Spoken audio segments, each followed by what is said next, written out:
Bonjour Versailles, bonjour à toutes et à tous. Nous allons donc vous proposer notre sélection de la semaine.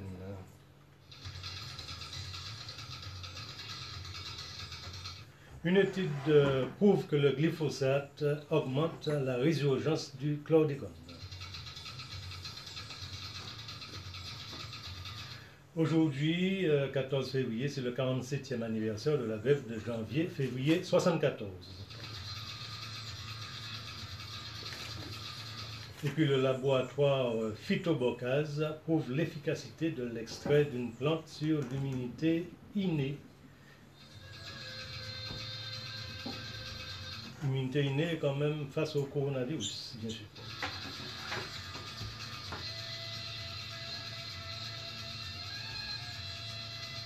Une étude prouve que le glyphosate augmente la résurgence du chlordécone.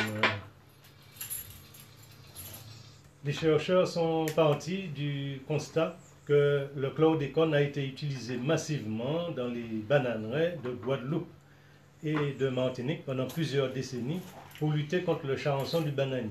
Le chlordécone est un insecticide organochloré ultra toxique, reprotoxique, dangereux pour les êtres vivants, qui a contaminé les sols et différents compartiments de la zone critique, définie comme la zone s'étendant du haut du couvert végétal à la nappe phréatique et intègre les interactions de l'atmosphère, de la lithosphère et de la nappe phréatique, de la biosphère et de l'hydrosphère. Pour comprendre les trajectoires de la zone critique, les chercheurs ont appliqué une observation rétroactive basée sur les analyses de carottes de sédiments marins, sorte de prélèvements de forme cylindrique pour surveiller le transfert, le devenir et les conséquences à long terme du chlordécone en Guadeloupe et en Martinique. Ils ont émis l'hypothèse que l'utilisation du glyphosate, un dangereux herbicide, à partir des années 90, devrait entraîner une modification de la zone critique avec une augmentation de l'érosion du sol et devrait libérer le chlordécone stable stocké dans les sols, dans les champs pollués. Et l'hypothèse a été vérifiée et les chercheurs ont obtenu que le flux ont observé plutôt que le flux de chlordécone ont considérablement que les flux de chlordécone ont considérablement augmenté lorsque l'utilisation du glyphosate a commencé, ce qui a entraîné une généralisation, une contamination générale de l'écosystème.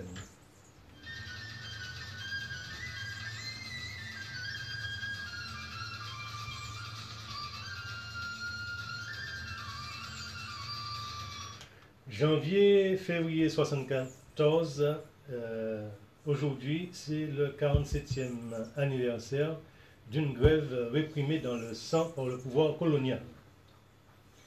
47e anniversaire, c'est le 17 janvier 1974 que les ouvriers des bananeraies organisés en comité de grève déclenchent une grève dite marchande, car se déplaçant d'habitation en habitation pour convaincre et rallier les hésitants. On pouvait noter parmi les 11 demandes de la plateforme de revendication figurait donc l'application du SMIC qui était de 35 francs 46 pour une journée de 8 heures de travail, le paiement des heures supplémentaires, le paiement intégral du salaire en fin de semaine, la suppression totale des produits toxiques. Produits toxiques qui avaient déjà eu l'occasion d'envoyer en une seule fois plusieurs dizaines d'ouvriers à l'hôpital. Après près d'un mois de grève, le patronat se montre intransigeant et les ouvriers décident la poursuite du mouvement. Le 14 février 1974, sur le plateau de Chalvet, les forces de répression françaises, appuyées d'un hélicoptère, ouvrent le feu sans aucune sommation sur un groupe de grévistes, tuant Reynold Inmani et faisant plusieurs dizaines de blessés. Un ouvrier qui avait ôté son tricot et étendu dans le champ d'ananas pour échapper aux balles tirées de l'hélicoptère par une mitraillette l'a retrouvé par la suite troué comme une passoire. Le lendemain, des milliers de manifestants défilaient à Fort-de-France pour dénoncer la sanglante répression. Le 16 février 1974, Le corps torturé de Georges Marie-Louise a été retrouvé à l'embouchure de la rivière Capot. Plusieurs témoins affirment avoir entendu pendant la nuit des cris provenant de la gendarmerie du Lorrain. Avec ce nouvel assassinat, la mobilisation se fait plus puissante et la grève se termine par la signature d'un accord avec la CGT prévoyant 35 francs 50 pour 8 heures de travail, le paiement des heures supplémentaires, l'interdiction d'augmenter les tâches, pas de licenciement pour fait de grève.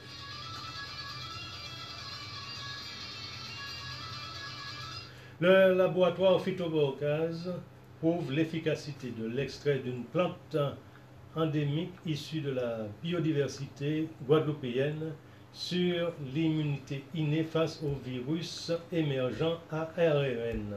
C'est le titre du communiqué de presse du laboratoire guadeloupéen Phytoborcase qui a découvert l'efficacité de la plante Zepapic sur l'immunité innée face au virus émergent ARN. L'annonce a été faite lors du Forum de la santé organisé par la région Guadeloupe à Basse-Terre. Le communiqué commence par définir l'immunité innée.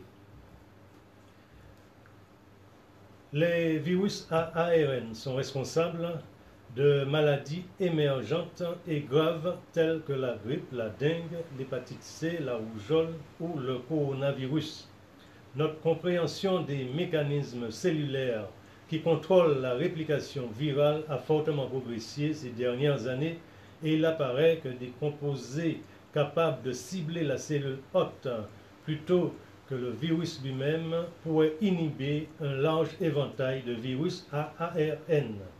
Nous avons montré qu'un extrait d'herbe à pic, plante issue de la biodiversité guadeloupéenne, est capable d'inhiber la voie de biosynthèse de novodépyrimidine et notamment la quatrième enzyme de cette voie métabolique qui est dihydrorotate déshydrogénase, autrement dit DHODH, voie indispensable et obligatoire pour la réplication du virus ARN.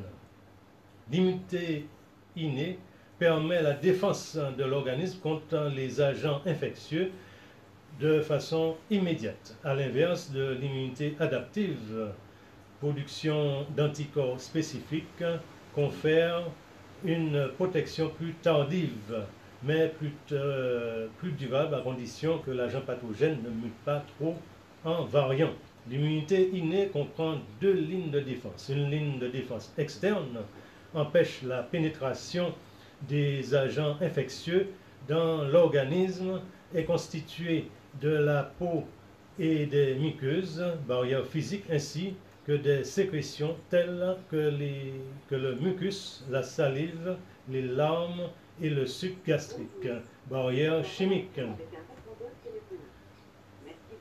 Ligne de défense interne, la deuxième phase, empêche la prolifération des agents infectieux qui ont réussi à pénétrer dans l'organisme. L'extrait d'herbe à pic intervient sur cette ligne de défense interne en bloquant une enzyme de la cellule hôte et infectée appelée la DHODH. Ainsi, nos résultats établissant de façon surprenante un lien fonctionnel nouveau entre la voie de biosynthèse des pyrimidines et la réponse innée antivirale. Ce travail de recherche a fait l'objet d'un dépôt de brevet le 10 février 2021.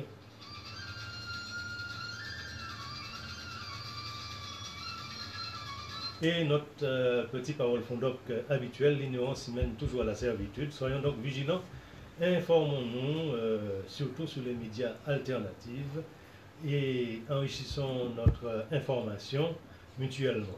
Consultant gratuitement le journal en ligne des comités populaires, Jikambout, que vous pouvez télécharger sur le site de Jikambout TV, www.jikambouttv.com.